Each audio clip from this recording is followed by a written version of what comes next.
Hello बच्चों, स्वागत है आपका आपके अपने YouTube channel RBSC junior classes के अंदर।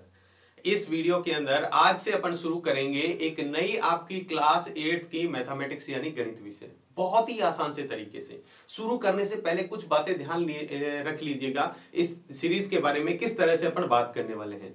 तो जिन बच्चों को गणित बहुत हार्ड लगती है या जिन बच्चों को गणित से बहुत डर लगता है, उन सभी के डर को खत्म करने के लिए, और आपकी गणित बहुत अच्छी है तब भी उसको बहुत सारी चीजें अपन नई भी सीखेंगे इसके साथ में, ताकि आपकी गणित वास्तव में लंबे समय तक यानी हमेशा के लिए गणित में आपको कभी भी कोई दिक्कत न आए। इस सीरीज के अंदर इस तरह से अपन गणित बात करेंगे। अपन देखते हैं, अगर गणित में आपके मतलब क्लास 8 के अंदर मान लो आपकी क्लास में 50 बच्चे हैं, तो 50 में से मात्र 2 या 3 बच्चे ही ऐसे होते हैं जो आपके टीचर द्वारा पूछे गए हर सवाल का जवाब गणित के अंदर बिल्कुल सही देते हैं। इसके उन बच्चों में ऐसा क्या है, अपने अंदर ऐसा क्या नहीं है, वही अपने को इस सीरीज के अंदर सीखने को मिलेगा। आप भी एक दिन उन्हीं बच्चों की तरह हर सवाल का जवाब देने जरूर लग जाएंगे अगर आप इस सीरीज को लगातार देखेंगे। निश्चित तौर पे आप अगर इस चैनल पर जुड़े रहेंगे और इस वीडियो को लगातार इन वीडियो की सीरीज को देखते रहेंगे, आप लगातार 10 दिन इस वीडियो को देख लीजिए, 10 दिन में ही आपको अपने अंदर बदलाव दिखने लग जाएगा और आपको लगेगा कि हाँ, मैं गणित सीख पा रहा हूं। गणित का आपका डर बिल्कुल खत्म हो जाएगा। आपको हार्ड लग रही है, धीरे धीरे आपको गणित बहुत आसान लगेगी और एक दिन ऐसा आएगा जब आपका गणित बहुत ही यानी सबसे इजी सब्जेक्ट आपके लिए बन जाएगा। बस आपको लगातार इस सीरीज से जुड़े रहना है और लगातार वीडियो को देखता रहना है। इस सीरीज के अंदर अपन हर प्रश्नावली के अंदर एक बेसिक बात करेंगे, यानी उस प्रश्नावली के अंदर है क्या उसको अपन पहले बात करेंगे, ताकि वो सारी चीजें प्रश्नावली में पढ़े तो अपने को समझ में आ जाए। तो इस सीरीज के अंदर यही सबसे महत्वपूर्ण है कि हम हर प्रश्नावली का बेसिक पहले सीखेंगे, जिससे हमारी गणित बहुत ही आसान हो जाएगी। तो चलिए शुरू करते हैं आपकी गणित की पहली प्रश्नावली से। जो पहली प्रश्नावली है परिमेय संख्याएं, उनके बारे में। तो परिमेय संख्याओं का आपको मैंने जैसा कि बताया है, हर प्रश्नावली को शुरू करने से पहले अपन पढ़ेंगे उसका बेसिक। तो चलिए आज शुरू करते हैं अपन पहली प्रश्नावली का बेसिक। तो चलिए हम देखते हैं परिमेय संख्या। क्लास 8 की पहली प्रश्नावली है परिमेय संख्या। परिमेय संख्याओं को जानने से पहले हम कुछ संख्याओं के बारे में बेसिक जानकारी ले लेते हैं। आपको अगर पता है तो बहुत ही अच्छी बात है, अपन इसके अंदर और भी बहुत ज्यादा इंप्रूवमेंट करते रहेंगे। तो चलिए बात करते हैं हमारी पहली जो संख्याएं को प्रकार है उसके अंदर प्राकृत संख्या। देखो, संख्याओं को अलग अलग भागों में बांट दिया गया है। संख्याएं बहुत सारी अपने पास है, प्लस में भी है, माइनस में भी है, भिन्न में भी है। तो इस तरह की संख्याओं को क्या है, अलग अलग तरह से बांटा गया है। अब किस प्रकार की संख्याओं में कैसे बांटा गया, सबसे पहले आती है हमारी प्राकृत संख्या। देखो प्राकृत संख्या क्या होती है, जरा ध्यान देंगे। प्राकृत संख्या यानी जो प्रकृति में सबसे पहले संख्या आई थी, और आपको मैं बता दूं प्रकृति में जब पहले संख्याएं थी वो 1 से शुरू हुई थी। यानी ऐसी संख्याएं जो 1 से शुरू होती है, जो अपन लिख सकते हैं 1 2 3 4, और ऐसे करते करते कहां तक, ये चलती है अनंत तक। आप ऐसा साइन बना दें, इसका मतलब हम क्या है, हम कहेंगे अनंत। ठीक है, ऐसा चिन्ह बना हुआ है, इसका मतलब अनंत है। यानी जो संख्याएं ऐसी संख्या जो 1 से शुरू होती है, 1 से आगे चलती रहेगी, 1 के बाद 2 3 4 100 1000 10,000 लाख 10 लाख करोड़ 10 करोड़ 1145, इस तरह से जो भी संख्या है इसके आगे लगातार संख्या चलती रहेगी। ऐसा नहीं है 4 तक ही है, आगे भी अंक ऐसा है, इसके अंदर गिनती लगातार चलती रहती है वहां तक। तो पहले नंबर हमने प्राकृत संख्या कौन सी है, जो प्रकृति में सबसे पहले संख्या आई थी वो 1 से शुरू हुई थी। तो 1 से लगाकर जो आगे अंक चलते रहते हैं अनंत तक, वो होती है प्राकृत संख्या। चलिए दूसरे प्रकार की बात करते हैं, पूर्ण संख्या। पूर्ण संख्या किसे कहते हैं। अब संख्याओं के अंदर हमने क्या किया, संख्याओं को पूरा करने के लिए, पूर्ण यानी पूरा करने के लिए हमने भारत ने इसके अंदर 0 मिला दिया था। आपको पता होगा भारत ने 0 की खोज की थी। जैसे इसके अंदर 0 मिला दिया, बाकी तो संख्या वही थी, और ये भी कहां तक, ये भी हमारी चलती है अनंत तक। तो जो संख्या 0 से शुरू होती है उसको हम क्या कहते हैं, पूर्ण संख्या। और बाकी आगे इसके आगे सारी प्राकृत संख्या है, इसके अंदर सारी प्राकृत संख्या है। देखो पूर्ण संख्या, क्या एक भी पूर्ण संख्या कह सकते हैं क्या, इसके अंदर आ रहा है एक, बिल्कुल आ रहा है। ठीक है, तो ये सारी की सारी, इसके अलावा बाकी जो संख्या है, बाकी सारी 0 के अलावा सारी प्राकृत संख्या इसके अंदर मौजूद है। 0 के अलावा सारी की सारी प्राकृत संख्या इसके अंदर आ जाती है। उसके बाद आती है पूर्णांक संख्या। देखो पूर्णांक का मतलब क्या होता है, संख्याएं तो हमारी पूरी होगी लेकिन अंक पूरे नहीं हुए। अंक कैसे नहीं हुए, क्योंकि हमारी कुछ संख्या हमने देखी है माइनस के अंदर भी होती है। तो माइनस अनंत, ठीक है, इस तरह से संख्या चलती जाती है। जैसे -2 आ गया, -1 आ गया, 0 आ गया, 1 आ गया, 2 आ गया, और ये प्लस में भी कहां तक चलती है, प्लस में भी अनंत तक। तो यहां पर हमारे अंक देखो पूरे करने के लिए हमें पता है संख्या माइनस में भी होती है और प्लस में भी होती है। संख्या माइनस में भी होती है और प्लस में भी होती है। ठीक है, तो पूर्णांक संख्या जो संख्या प्लस और माइनस दोनों में अनंत तक चलती है, ये प्लस में अनंत तक इधर से चलेगी, इधर माइनस में अनंत तक। और एक ध्यान रखना है, माइनस में हमेशा उल्टी गिनती चलती है, जैसे -1, -2, -3 ऐसा चलने की मत है। इसका मतलब है -1 बड़ी संख्या है, -2 उससे छोटी, -3 इससे छोटी, ऐसे उल्टी संख्या चलती है। यानी अपने आप से संख्या पूछे कि आपसे कोई पूछे 50 और 70 दोनों में से बड़ी कौन सी है, तब आप कहेंगे 70 बड़ी है। लेकिन जब आपसे पूछ ले -50 और -70 में बड़ी कौन सी है, तब जो छोटी संख्या होती है वो बड़ी होती है माइनस के अंदर। ये चीजें आपको ध्यान रखनी है। ठीक है, चलिए हम बात करते हैं। तो जो हमारी पूर्णांक संख्या है वो दो प्रकार की होती है। कितने प्रकार की? दो प्रकार की। एक तो होती है धनात्मक, ठीक है, और एक होती है ऋणात्मक। धनात्मक यानी जो सारी की सारी प्लस वाली संख्या है, और ऋणात्मक जो सारी की सारी माइनस वाली संख्या है। ठीक है, जो सारी माइनस वाली संख्या है। तो यहां से आप देख रहे हैं, यहां से हम देख पा रहे हैं ये जो संख्या है, यहां से लगाते हैं, ये सारी माइनस की है, ये सारी माइनस की है, तो इनको हम क्या कहेंगे? ऋणात्मक संख्या। ये हमारी क्या है? ऋणात्मक संख्या। और ये इसके आगे वाली ये क्या है? ये हमारी है धनात्मक संख्या। जो प्लस में चल रही है वो धनात्मक, और जो माइनस में चल रही है वो क्या है? हमारी ऋणात्मक संख्या। यानी जिन संख्याओं के आगे माइनस होता है वो क्या होती है? ऋणात्मक संख्या। तो पूर्णांक संख्या किसे कहते हैं? जो प्लस और माइनस दोनों में अनंत तक चलती है। कहां तक चलती है? अनंत तक। तो देखो इनमें संख्याओं को क्यों पढ़ना है, ये बहुत बेसिक है, हमें बहुत सारी चीजें ये सिखाएगी आपको।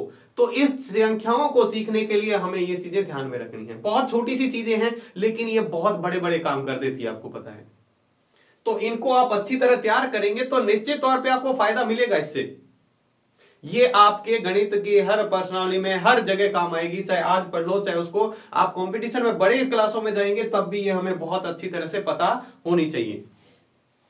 अब हमारी सबसे इंपॉर्टेंट परिभाषा आ जाती है, वो है परिमेय संख्या। इसको आप समझना है क्योंकि प्रश्नावली हमारी क्या है? परिमेय संख्या है।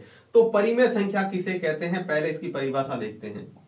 तो परिमेय संख्या यानी ऐसी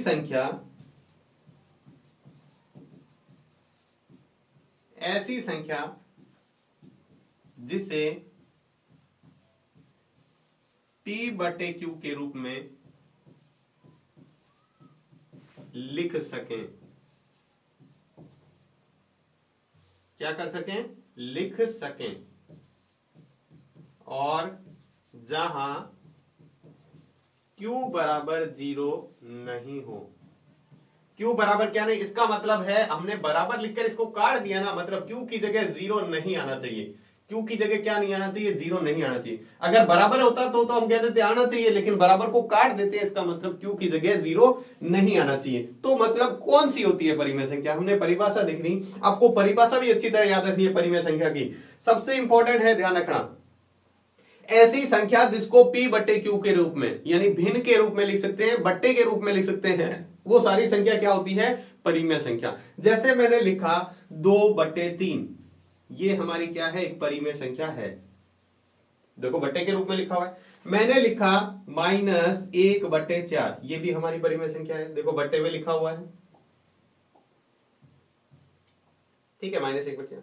अब मैं देखो मैंने लिखा 7, ये 7 परिमेय संख्या है क्या? आप कहेंगे सर इसके बट्टे में तो है ही नहीं, ये परिमेय संख्या नहीं। अरे है, क्योंकि किसी के भी बट्टे में हम 1 लिख देते हैं, उससे कोई फर्क नहीं पड़ता है। बताओ 7 में 1 का भाग देंगे तो क्या आएगा? 7 ही आएगा। यानी किसी भी संख्या के बट्टे में 1 लिखने से संख्या पर कोई फर्क नहीं पड़ता है। ये 7 हो गया। जैसे मैंने लिखा -3, अब बताओ ये भी है क्या? हाँ बिल्कुल है, इसके बट्टे में 1 लगा दो। ठीक है, ये सारी प्राकृत संख्या है ना, ये सारी की सारी परिमेय संख्या है, क्योंकि इनके बट्टे में 1 लगा दो। ये भी सारी परिमेय संख्या है, ठीक है, और ये भी सारी क्या है? परिमेय संख्या। चलिए आगे बात करते हैं। जैसे मैंने लिखा, अब ध्यान से इसका बताना, आप बताएंगे 0 क्या परिमेय संख्या है क्या? 0 परिमेय संख्या है क्या? ये बात सबसे इंपॉर्टेंट है यहाँ पे। बिल्कुल है, क्योंकि इसके बट्टे में 1 लिख सकते हैं। हमें कहा है Q की जगह, यानी बट्टे में 0 नहीं आना चाहिए। बट्टे में देखो Q कहां पर है? इसके बट्टे में है, यानी हर में है। इसको अंश बोलते हैं, इसको हर। तो हर के अंदर आ सकता है 1, आ सकता है 2, आ सकता है, 0 नहीं आना चाहिए, तो 0 नहीं है। तो ये भी ध्यान रखें, ये परिमेय संख्या है। इसको इंपॉर्टेंट लगा लें, ध्यान रखना है। हाँ, अब देखो यहां पे मैं कुछ ऐसी संख्या लिख रहा हूं, जैसे मैंने लिखा 5/0। अब ये बताओ जरा परिमेय संख्या है क्या? 5/0 परिमेय संख्या है क्या? तो आप कहेंगे सर ये तो परिमेय संख्या नहीं है। क्यों नहीं है? मैं कहूंगा क्यों नहीं है, क्योंकि बट्टे में क्या आ रहा है? 0 आ रहा है, तो बट्टे में 0 नहीं आना चाहिए। ठीक है, अगर मैंने लिखा √2, ये भी परिमेय संख्या नहीं है, परिमेय संख्या नहीं है। देखो परिमेय संख्या, एक परिमेय संख्या होती है, एक अपरिमेय संख्या। अब आपसे पूछ ले अपरिमेय संख्या किसे कहते हैं? देखो यहां पर मैं आपको थोड़ा सा बता देता हूं अपरिमेय संख्याओं के बारे में। वैसे तो अपने नहीं है, लेकिन बेसिक जानकारी के लिए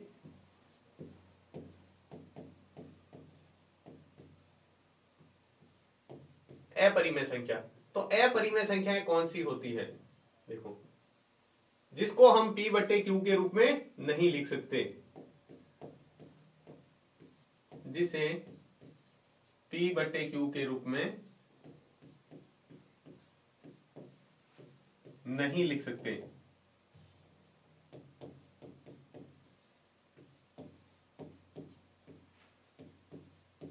जिसको P/Q के रूप में नहीं लिख सकते, और जहां यहां भी ध्यान रखना है Q की जगह क्या नहीं आना चाहिए? Q बराबर 0 नहीं हो, इसमें भी Q बराबर 0 नहीं होना चाहिए। तो जिसको भी अपन बट्टे के रूप में नहीं लिख पाएंगे, जैसे मैंने लिखा √2, √5, तो ये सारी संख्या क्या है? √7, ये सारी हमारी है परिमेय अपरिमेय संख्या, जिसको बट्टे के रूप में आप नहीं लिख पाएंगे। ठीक है, जैसे मान लो एक उदाहरण और ले लेते हैं, 1.010010001। ऐसा देखो जब भी 0 बढ़ते जाते हैं तो ये भी क्या है? अपरिमेय संख्या। हालांकि आपके अगले क्लास में आएगी 9th के अंदर, लेकिन अभी हमें देखना है परिमेय संख्या, ऐसी संख्या जिसको P/Q के रूप में लिख सकें, जिसको P/Q के रूप में लिख सकते हैं, और जहां Q बराबर नहीं हो, 0 नहीं हो, वो क्या है? परिमेय संख्या है। वो क्या है? परिमेय संख्या है। ठीक है, ये आपको समझ में आ गया। अब देखो हमें क्या करना है, थोड़ा सा हम देख लेते हैं परिमेय संख्याओं को जोड़ते कैसे हैं। ठीक है, और इसको घटाते कैसे हैं, घटाव कैसे करते हैं, इसकी गुणा कैसे करते हैं, और इसका भाग कैसे करते हैं। थोड़ा सा देखो बेसिक है, ये आप अच्छी तरह देख लो। जब भी आपको जैसे मिला हुआ हो 1/3 प्लस 5/7, तब हम इसका क्या करेंगे? हम करने के लिए इसको हल क्या करेंगे? जब भी आपको जोड़ना हो तो बट्टे वाली संख्या का, इस 3 का और इसका 7 का लेंगे लघुत्तम, जिसको हम एलसीएम बोलते हैं ना, वो देखें। ठीक है, ऐसे ही घटाव भी आपको करना है तो हम इसका लघुत्तम लेंगे, जैसे मान लो 5/8 माइनस 2/3/4। इसमें भी हम क्या करेंगे? हम करेंगे इसका 8 का और 4 का क्या लेंगे? लघुत्तम लेंगे।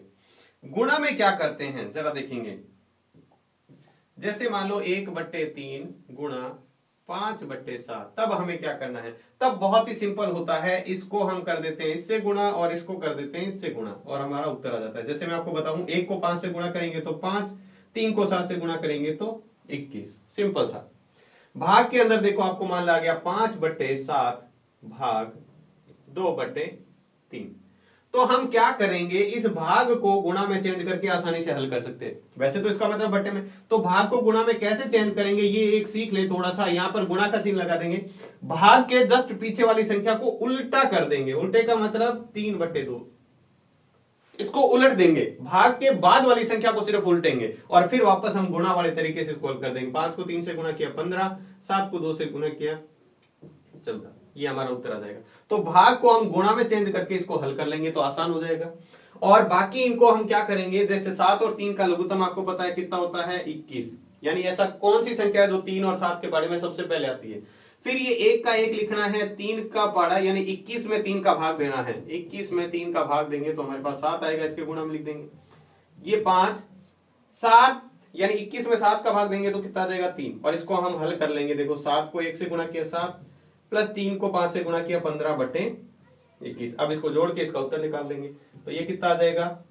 22/21। इसी तरह घटाना है तो घटा देंगे। यहां पे हमें क्या करना होगा? यहां पे हमें करना होगा यहां 8 और 4 का, तो 8 और 4 का लघुत्तम क्या होता है? 8 और 4 का लघुत्तम होता है 8, क्योंकि दोनों का 8 के पढ़े में भी 8 आता है, 4 के पढ़े में। फिर इसी तरह हम इसका लघुत्तम लेके और हल कर लेंगे। ये चीजें आपको अच्छी तरह ध्यान रखनी है संख्याओं के बारे में। सबसे इंपॉर्टेंट यहाँ पे ये है कि हमें क्या करना है, ये संख्याओं के बारे में, प्राकृत संख्या किसे कहते हैं, पूर्ण किसे कहते हैं, पूर्णांक किसे कहते हैं, और सबसे इंपॉर्टेंट परिमेय संख्या। पूर्ण संख्या है जो दो प्रकार की है, धनात्मक और ऋणात्मक। धनात्मक कौन सी होती है, जो हमारी प्लस के अंदर चल रही है, जैसे प्लस 1 2 3 4, जिसके आगे संख्या होगा कि कोई चिन्ह नहीं होता, वो प्लस की होती है। 1 2 3 4 5 6 7 8 9 10 15 20 50 100 1000 10,000 लाख, ये सारी क्या है, ये हमारी प्लस की संख्या। ऐसे ही माइनस के अंदर -2 5 -7 -11 -15 -1000 -1120 -1147, ये सारी क्या है, ये माइनस की संख्या है। तो पूर्णांक संख्या हमारी दो तरह की होती है, एक होती है धनात्मक और एक होती है ऋणात्मक। तो इन चीजों को आपको ध्यान रखना है। ये था हमारा बेसिक संख्याओं के बारे में। इस वीडियो को आप बिल्कुल ध्यान से आपने देखा है तो कॉपी में साथ साथ में नोट करते रहें। वैसे हमें आपको ये नोट्स जो हैं आपके साइंस के और इसके ऐप पर लगातार मिलते रहेंगे। तो आप प्ले स्टोर पर जाकर, आपको नहीं पता है आपके बड़े भाई बहन या अपने पापा से पूछकर प्ले स्टोर से RBSC online classes app download कर लें। वहां पर आपको 8th क्लास के लगातार नोट्स जो हैं वो मिलते रहेंगे। चलिएगा, तो बाकी अपन बात करेंगे अगले वीडियो में भी, बहुत इंपॉर्टेंट बात करेंगे परिमेय संख्याओं के गुणधर्म के बारे में। बहुत महत्वपूर्ण वीडियो है क्योंकि उसी से ही हमारी पर्सनालिटी सारी रिलेटेड उसी से है। तो वहां पर अपन बहुत सारे परिमेय संख्याओं के गुणधर्म सीखेंगे, बहुत महत्वपूर्ण है, और उसके साथ में ही बहुत सारे टॉपिक भी अपन सीखेंगे जो आपके लिए बहुत महत्वपूर्ण है। तो चलिएगा, आज की वीडियो में बस इतना ही। मिलते हैं नेक्स्ट वीडियो में एक नए बेसिक के साथ में, तब तक के लिए धन्यवाद।